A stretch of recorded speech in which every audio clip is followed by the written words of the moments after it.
A letter in the mailbox. The envelope was gray and opaque, as if it wanted to hide among the others. I picked it up carefully, feeling the weight of uncertainty in my hands.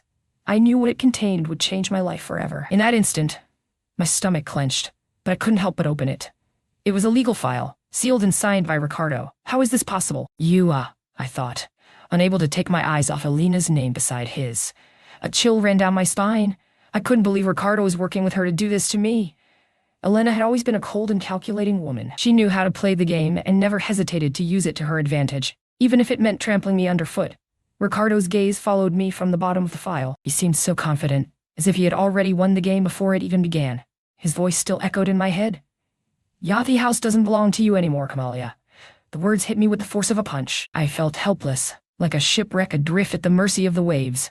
What they did to me was as if I had never paid a single peso for this house. Every mortgage payment receipt, every deed, were irrefutable proof of my ownership. But Ricardo and Elena seemed ready to ignore them all. I remember seeing the legal file later on, a demand for immediate eviction. This house is Minier." I repeated the phrase like a mantra, clinging to hope. But at that moment, I knew I was fighting a giant, unarmed. The law firm was a cold place where sunlight struggled to penetrate the thick walls. I sat on a hard, cold wooden chair, watching Ricardo pace, his air of confidence always infuriating me. "Until you have concrete evidence, Camila. Your situation is vulnerable," he said, his voice rough like a scratched record. "Evidence?" I responded, my throat constricting with anxiety. "Look at the bank statements, mortgage payment receipts. This house is mine." Elena rose from her chair, a cold smile playing on her lips. Perhaps she didn't hate me as much as I hated her. "Camila," she said, her voice as smooth as silk. "Ricardo only wants what's best for you. Why don't we accept an agreement? Your house for your freedom." My breath quickened. The agreement? I understood the condition of giving up the house, but with nothing in return? It was inconceivable. "Nothing? You sure?" I asked, my voice barely a whisper. Elena nodded. "Freedom is more valuable than any property." Ricardo approached me, his gaze piercing like that of a predator. "If you refuse this deal, Camila, you'll have to face the legal consequences. Are you prepared to go to jail for payment fraud?" I sat at the lawyer's desk, the bank statement before me like a shield. I couldn't let them take my house. This house was mine. I knew it in 1,000 ways, from the deed to the mortgage receipts, but now I felt an immense anxiety. I was on the brink of the abyss, and all I had were the strength to cling to the truth. I called a lawyer immediately. I explained everything in a trembling, almost inaudible voice, and requested a protective order. I felt helpless, as if my world was crumbling with every passing second. "Camila, stay calm," the lawyer said on the phone. "We're going to resolve this. I need you to review all the evidence you have and make sure you have backed up copies." Her words were like balm in the midst of chaos. I got up and went into the law firm. I reviewed each document carefully, receipts, bank statements, deeds, until I reached the most important part. There it was, Ricardo's signature, the same man who had falsely accused me of non-payment to evict me. The truth was as evident as a ray of sunshine. His signature not only differed from the original, but it seemed forced, as if someone were imitating it desperately. It was a forgery. But how could I prove it? I couldn't go to court without solid evidence. I needed something more compelling to demonstrate my innocence. Then I thought about Elena's family. Perhaps they could give me testimony about Ricardo's true intentions. I called them and told them what was happening, hoping they would help me expose this unscrupulous man. "Elena," her mother whispered on the phone. "She has become very cunning lately. Don't trust anyone." Despite the fear and uncertainty, I knew I couldn't give up. I had to fight for what was mine, for my home. When I left the law firm, I felt a momentary relief, but it was soon replaced by a new threat. A group of police officers blocked the entrance to my family home. Their faces were impassive, like marble statues. "We will not allow access until there is a court order," said one of the officers, his voice cold and distant. His gaze pierced me, as if they knew everything that had transpired inside the law firm. The officer continued to stare at me with a cold and impassive expression. "Camila," he said in a harsh voice, "I need to see the documents that prove your ownership of this house." My trembling hands delivered the mortgage payment receipt to him, my only hope of proving what I already knew. This house is mine. Perhaps he wouldn't believe me. Perhaps he wouldn't believe me. Perhaps he would mock me like Elena always does. But I had to try. I had to fight for every brick of this home. Then I heard the jingle of the law firm's doorbell. I rushed in and found my lawyer, Sophia, with a serene and determined look. She told me not to worry, that we had a plan. She addressed the judge in the courtroom, with confidence that sparked a flicker of hope within me. "Your Honor," Sophia began, "my client possesses irrefutable evidence demonstrating her ownership of this house. I request that you consider this mortgage payment receipt as proof." The officer stiffened, as if hearing something dreadful. The judge called Elena to testify. Her voice shrieked through the room with feigned indignation. Camilla hasn't paid the installments, he said maliciously. It's pure fraud. My heart clenched at those false words, but Sophia, with her imperturbable calm, presented more evidence, documents that proved my good financial history. The officer's expression changed. He seemed lost in thought. Finally, he said, with this testimony and these documents, the warrant of seizure is not valid.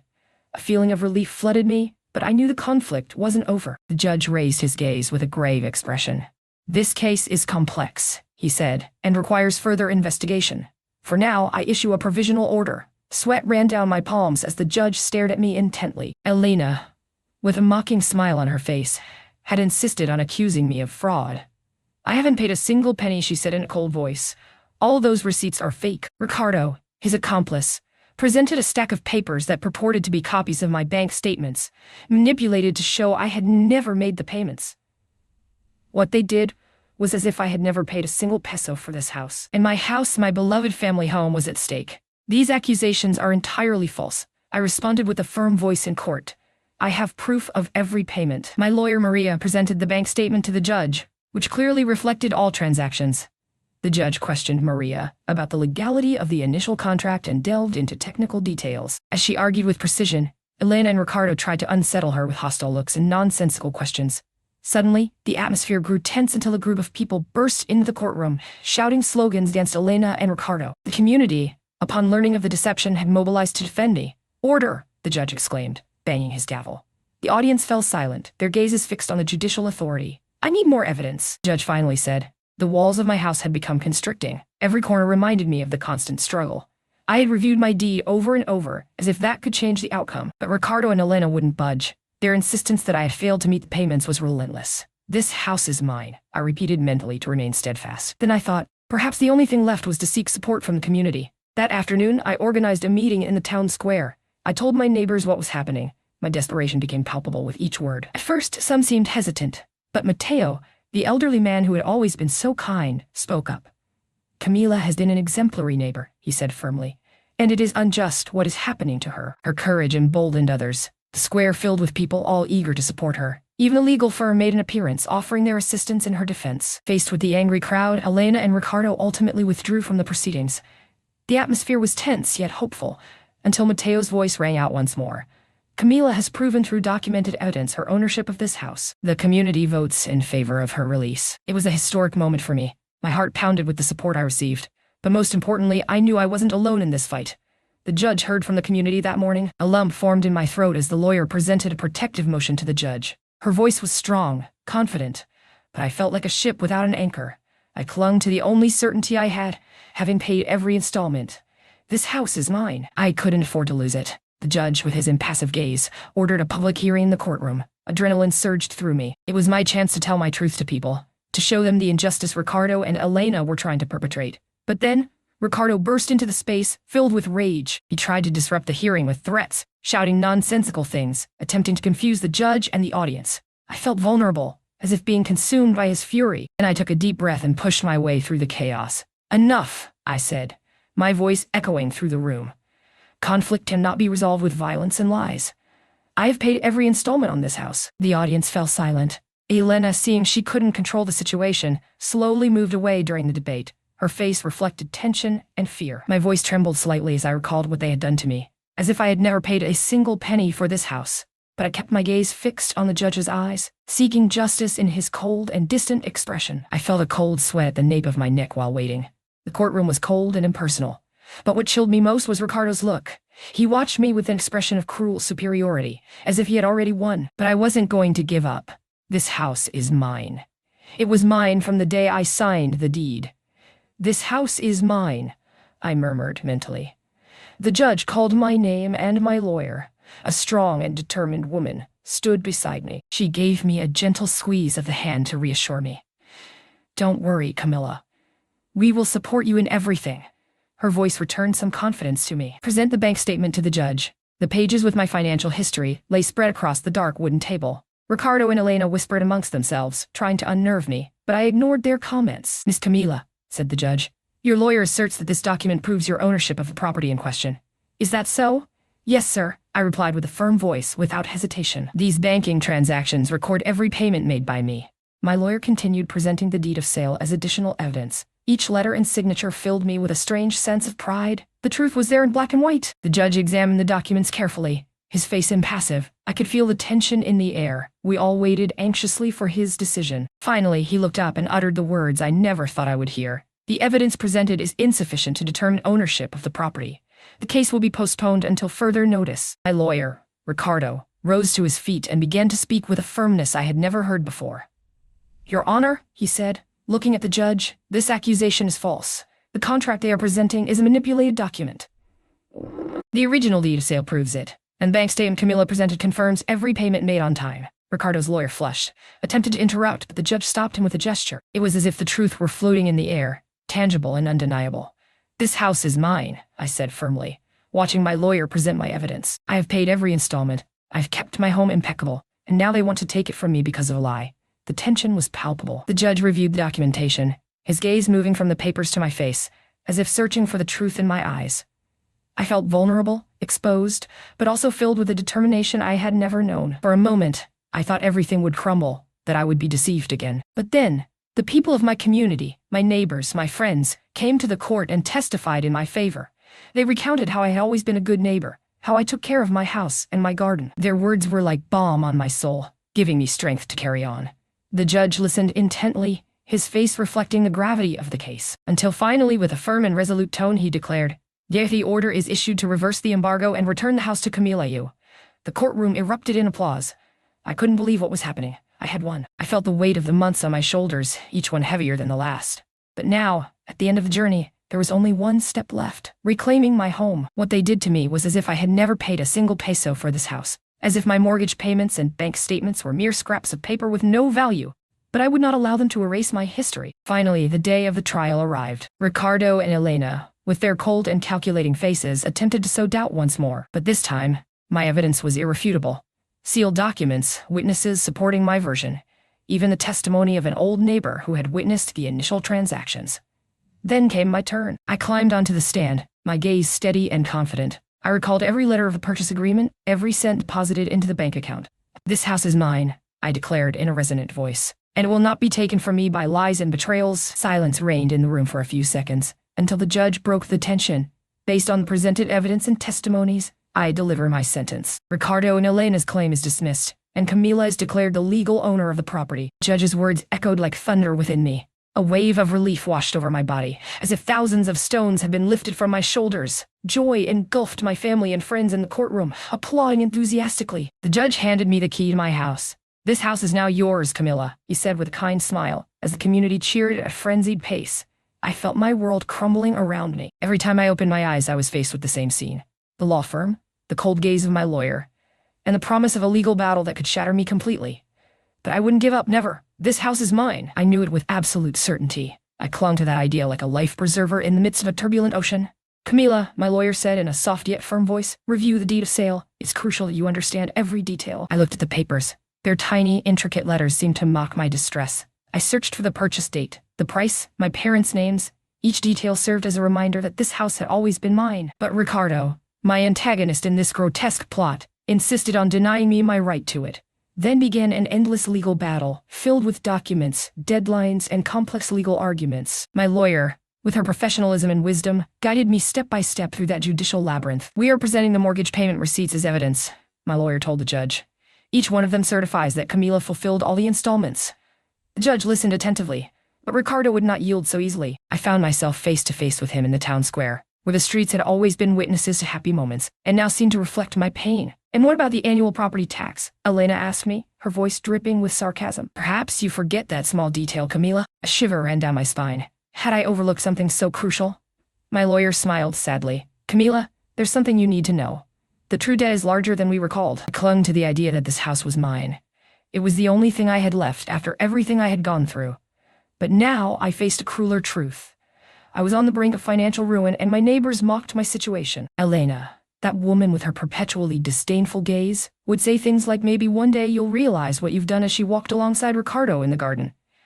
As if I were a ghost in my own home. One day I overheard a conversation between them near the gate. Elena, Ricardo said, we need each other to put an end to this. Yes, she's in trouble and has no idea how to get out of it.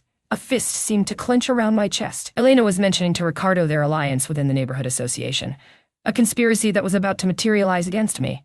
That's when I decided to go to the bank. I carefully reviewed every mortgage payment receipt, every bank statement. I needed to prove that I had fulfilled my obligations and that my house was rightfully mine. I met with my lawyer to review all the material. Meanwhile, Ricardo contacted me by phone and offered a deal. Pay the overdue installments in exchange for obtaining possession of the house. A low blow. A low blow. But don't worry, he said. I'll give you something to feel better. He smiled at me with a coldness that chilled me to the bone. It would be like a loan as security. I just had to cede him a portion of the apartment, and when he finished paying off the debts, he would return it. But I couldn't help but think that Ricardo was playing a dangerous game. Perhaps he only wanted to take the entire apartment from me. The lawsuit felt cold in my hands, as if that sheet of paper contained the very essence of deceit. I reviewed the paragraphs with increasing anxiety, searching for some clue, some detail that could prove my innocence. There it was, written in formal and sharp letters. Non-payment according to the mortgage payment receipt. That was their weapon, the proof they intended to use to evict me. As if I had never paid a single peso for this house. Rage burned deep within me, a sharp pang in my chest that brutally reminded me of what was happening. I felt helpless, like prey trapped in an invisible net. But I wasn't going to surrender without a fight. I wouldn't allow Ricardo and Elena to get away with this. This house is mine, and I would defend my right to be here with every last breath. The court appointment forced me to confront reality with cold serenity. I sat before the judge, a man with a stern face who observed my words with a distant gaze. Elena was there, radiant in false goodness, while Ricardo remained impassive, as if he were merely an observer in this drama that was destroying me. Camila, the judge said in a grave voice, you are being accused of defaulting on your mortgage payments. Do you have anything to say in your defense? I stared intently at the judge, not taking my eyes off his serious and distant face. Your Honor, I responded with a firm voice, the accusations are false. I have the documents that prove I have always fulfilled my payment obligation. Then with a conviction that filled me with strength, I repeated, this house is mine. The judge nodded slowly and looked at the documentation Elena had presented. After a long silence, he announced the date of the hearing, the day I would fight for my home. My hands trembled as I signed in front of the notary. Each stroke of the pencil on the paper was an affliction, a reminder of what I was losing. Ricardo, with a malicious smile, observed every one of my movements. His victory was evident in his eyes, but I wouldn't let it happen. This house is mine, I thought forcefully, clinging to that phrase like a life raft. Are you sure you want to do this, Camila? Are you certain of this? The notary asked in his monotone voice. My response was a simple nod. I didn't want to prolong this agony. Suddenly, Ricardo launched into attack. She's acting irrationally, Sir Notary. There is no legal basis for her claims. The signature on that document is forged, meaning she has no rights to this property, he said in a menacing tone. His voice echoed like thunder in the silence of the office. I felt disoriented. How could he allow himself to publicly accuse me of such a thing? I approached Ricardo, my face rigid with contained anger. Ricardo, you know this well. I have presented my mortgage payment receipts to the notary as proof. You are not making this up, I said firmly, trying to remain calm.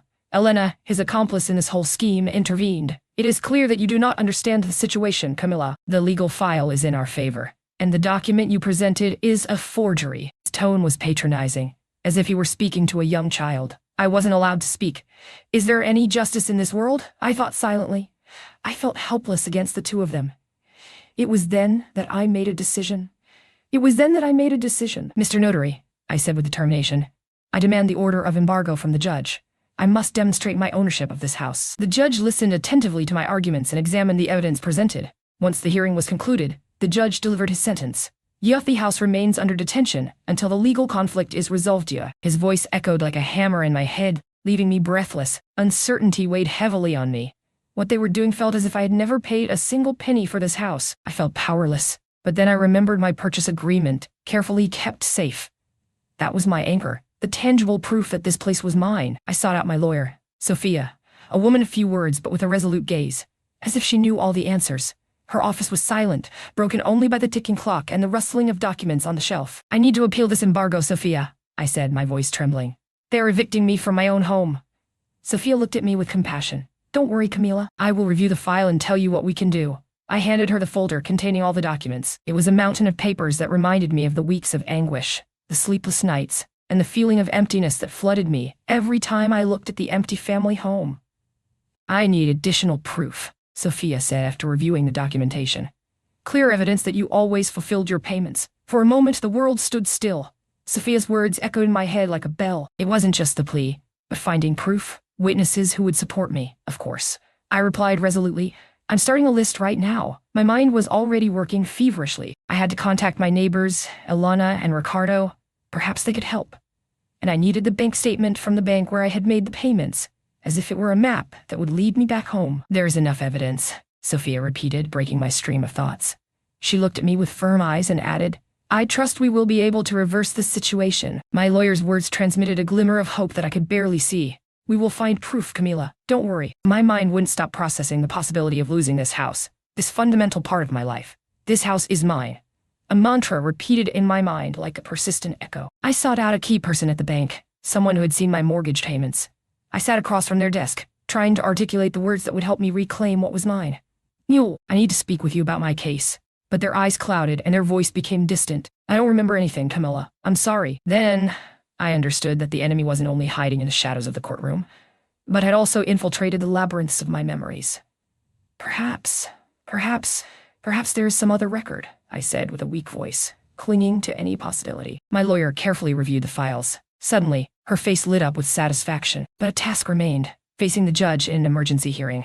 I knew we had a chance, that it wasn't enough. We needed more evidence to dismantle their charade. Desperation gripped me. I couldn't allow my story to vanish like smoke on the wind. I couldn't lose this house. A flicker of hope ignited within me when I saw Elena arrive at the law office. Perhaps things could still be altered. Perhaps my home could yet be saved. Elena, I uttered, my voice trembling. Thank you for coming. I know this is difficult for you. But her gaze didn't reflect the support I craved. Instead, it seemed distant, almost cold. Ricardo, beside her, strutted with a menacing confidence that sent shivers down my spine. He held the sales contract in his hand, a document as significant as the bank statement, mortgage payment receipts, and title deeds that held my memories. Camila, Ricardo said with a cruel smile, this will set everything right. Elena approached the notary and handed over the contract, but I couldn't help but notice the tension in her fingers as she did so. What struck me as even stranger was the notary's seal.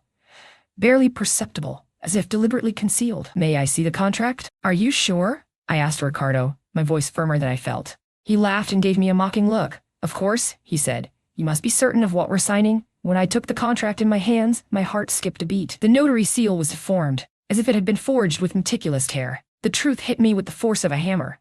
Elena had betrayed my trust, and Ricardo planned to use it to evict me from my home. Every day that passes, I sink deeper into the spiral of pain and despair. I pore over documents, deeds, mortgage receipts as if they were the only truth left in my life. This house is mine, I repeat over and over again to convince myself, to avoid completely crumbling under the weight of this unjust situation. Ricardo, with his cruel gaze and sharp voice, threatened the judge during a break. If this case doesn't go my way, I'll have to report you for corruption, he said in a threatening tone. The judge paled, but he maintained an impassive demeanor. Elena, however, categorically refused to testify at the hearing scheduled for the following week. She told me on the phone, I don't want to get involved in this anymore, Camilla. I'm not responsible for your problems. My heart sank like a ship with holes.